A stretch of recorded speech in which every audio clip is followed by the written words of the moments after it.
Yo, yo, yo, what up, doe? It is Chris Platte, a.k.a. Platte Pods, on the Rap Cave podcast. Like, comment, share, subscribe. I'm with my dogs, B. Mike Birdie, and, of course, Big AP, Big On Cam. Yes, sir. Across the pond, behind Across enemy the pond. lines. Listen, man. Listen. This was a good little record that came out that was that I want to talk about. It's a Push and Clipse, or Push and No Malice, Clipse record, the second single off their album, So Be It, which features a diss at this boy Travis Scott right here. But before we get to that part, I know we had conflicting thoughts on the song. I loved it, but Birdie, where were you at with it? I love the record. I thought it was fire. I thought the beat was crazy, in my opinion. No Malice was cool. You know how I felt about him before, but if he rapping like that on the whole album, this is gonna be a good one for sure. Yeah. Where are you at with it? The rapping was incredible. I really did not like that beat at all. And it's not just because I'm, as of recent, not impressed by Pharrell. I'm not holding bias against it. It was too fucking operation. It's like, it feels like, it's like, I don't know. It's too, the sample is too like kind of Middle Eastern celebration type of thing that I don't know. That's too on the nose. Yeah, I'm not really like it's not really my cup of tea as far as samples go. So, Yeah. But I mean the drums were good. I see. Like I was gonna say, like to me, that Ace of Trumpets beat. Did you like that one? Yeah, that one's all right, but Just all right. it's fine. It's better than this. I haven't been that. Wow. I haven't been that See, impressed. because I feel like these two beats that Pharrell has done are better than a lot of the beats I remember him doing in the last few years. So you wasn't a fan of the early 2000s Egyptian era, was you? No, that's why I said we getting Arab money or whatever. No, I'm good on that. We getting 15 candy shops. Yeah, that's more what it's like Egyptian. I yeah. take you to the candy shop. Yeah, well, I guess candy shop I guess is an exception, but like Eminem had a lot of those too. Oh yeah. You know, I've never really. Wasn't that like the Relapse era where he was doing that shit a lot? Yeah, that a lot of medieval type shit. You know, fucking. I don't know what the fuck that man was on. Yeah, motherfuckers playing the piccolo and shit. Whatever. I don't even know what that is. Hey man.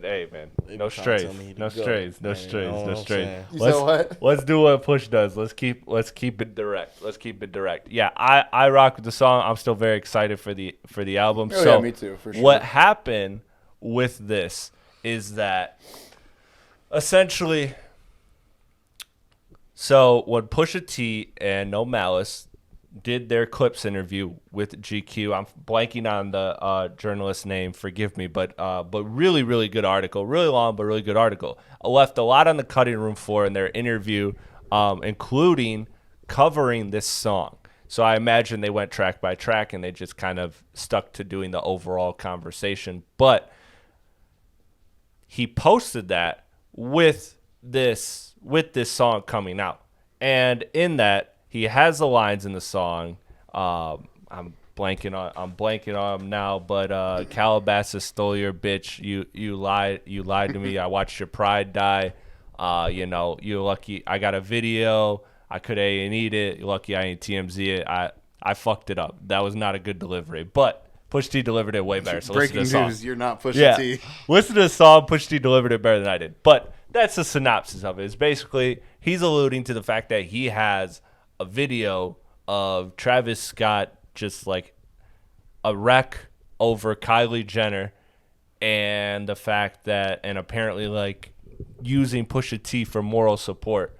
And he's saying like all the goofy shit you're doing, which he talked about. He talked about the fact that Travis Scott interrupted their session while they were making this album in Paris, ran in and was like, cool, everybody's here. I'm going to play my new album and film it. And so he filmed it and he played Meltdown, but he did not play the Drake verse.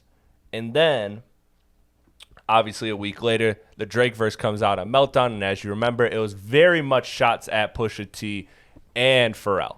Like very, very clear shots. So, there was that, and then he mentioned the fact that Kendrick and Future's like that with Metro Boomin when that dropped, he said, "Hey, play that," and he was hyping up that record. And that was weird because Drake gave you Sicko Mode. He gave you Meltdown. You guys have been very, very frequent collaborators. You know, you popped up on some of his music. You guys popped up on a Young Thug record. Like, Yeah, they have quite a few songs. Quite a few songs. They have probably like an album's worth of songs together. So Pusha T said you lack loyalty and that you're harmless. That you're harmless because you know Pusha T. You always gotta say something that just makes a man upset. That's almost worse than like you could be like your mother's a whore and somehow calling you harmless is worse. He did say whore too. He did call him a whore. Yeah, he called him a whore, which is just like, dude, not a hoe, not a hoe, a whore. A hooer. This guy Pusha T, man. That's crazy. Look, I told you guys this rollout was going to be gamey. If you go back to the last couple eps probably ago, when they dropped Ace of Trumpets, I said, hey, look, this rollout smells kind of game-ish to me. And I got very little flack in the comments. I got very little flack in the comments from one guy who clearly didn't watch the clip, doesn't understand nuance and context. But it's okay, buddy. Keep reading. You'll get there. And it just feels like everything that's happened so far with this album has been tied to someone or something. You've had the Ace of Trumpets, which dueled with the fact of the Kendrick Clip story and the Drake interview and the portion of the interview where he talked about Drake and the fact that he talked about Kanye and he doesn't see him as a man.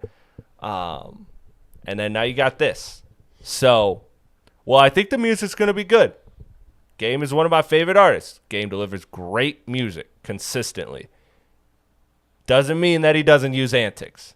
And I'm not saying there's anything wrong with it. I'm just calling it like I see it. And I feel like at this point it can't be denied. Antics and hip hop go hand in hand at this point. Look at every Kanye album ever. Yeah, that's true. Every Kanye rollout of all time has always been preceded by some antics of some sort of controversy or whatever. That's true. Something to get people talking about it.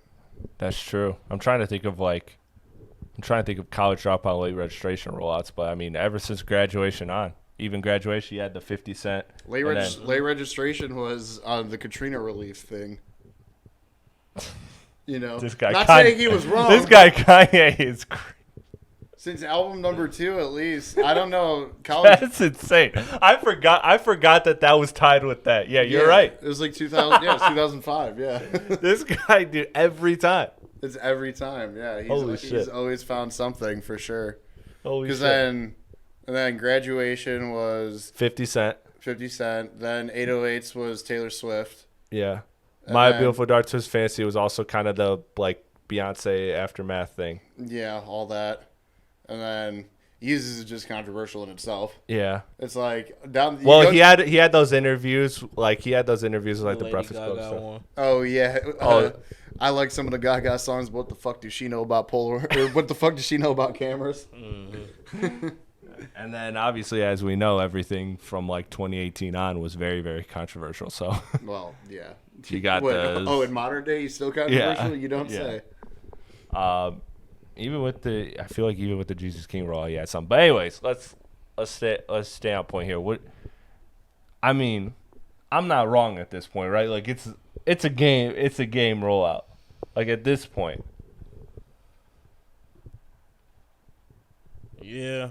It is, but it ain't. And the only reason I say it ain't is because, like, Pusha T really got good reasoning behind everything he say. Like, it's Fair. not just I'm throwing a dart in the dark. You know what I'm saying? Like, he really out here breaking down how he feel about everybody and why he feel how he feels. So, I wouldn't say that's a game rollout, but I agree. Well, not a but. I'm all for the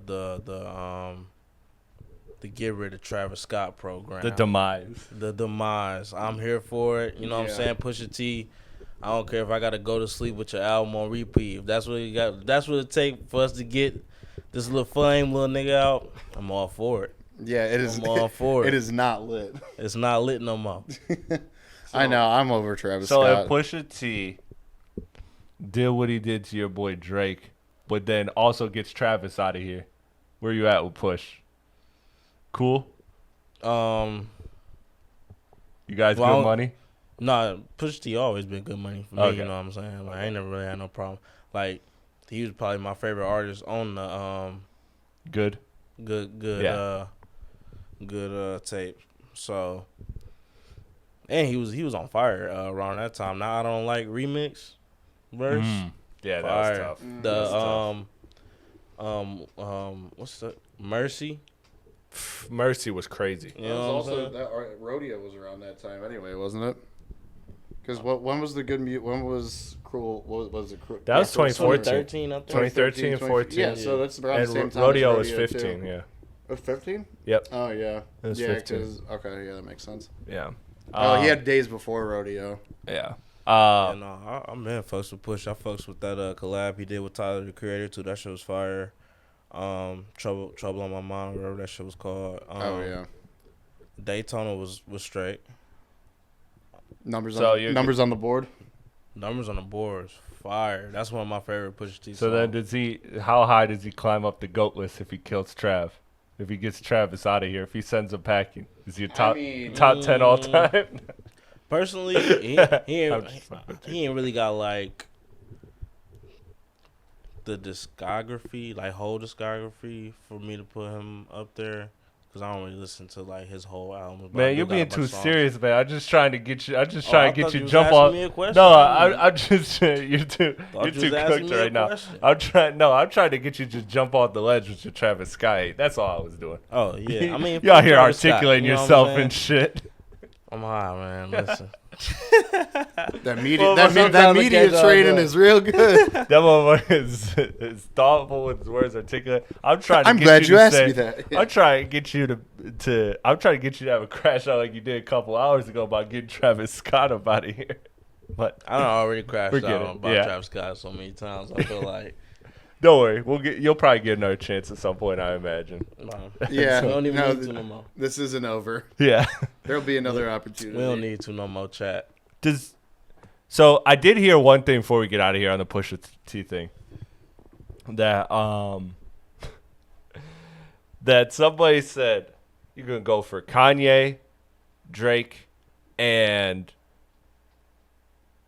Travis, but you ain't got no smoke for Jim Jones, the only motherfucker that raps.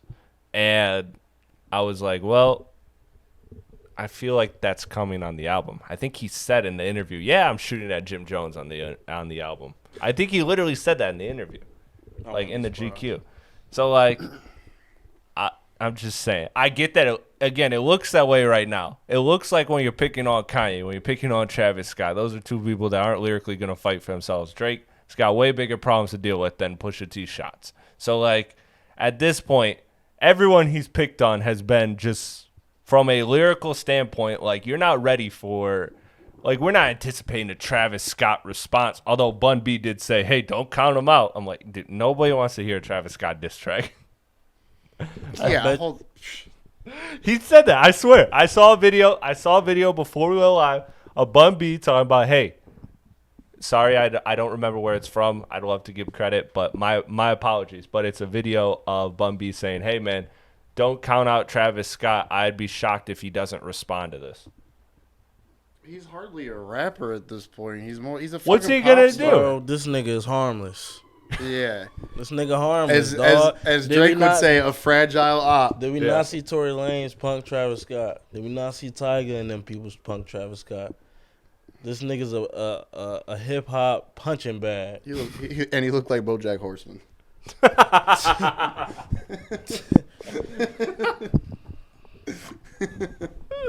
All right, man. Look, that'll do it. Welcome again to the Rap K podcast. If this is your first time, as always, I'm Chris Platte, aka Platte Pods. I appreciate you joining us. Like, comment, share, subscribe. I'm with a few of my closest friends. If you're the best people in the business, breaking down everything that happens. Stay tuned for our weekly podcast as well as these side quests. Of course, next to me, B Mike Birdie, as always, and then my dog, Big AP, Yes, on the sir. ones and twos. Big on cam this episode. We appreciate you for tapping in. Please, again, like, comment, share, subscribe. Let us know in your comments below. Is Pusha T just bullying people to bully people, or are you riding with what Pusha T is doing right now? And how excited are you for the Clipse album with his brother No Malice? Let us know in the comments below. Peace.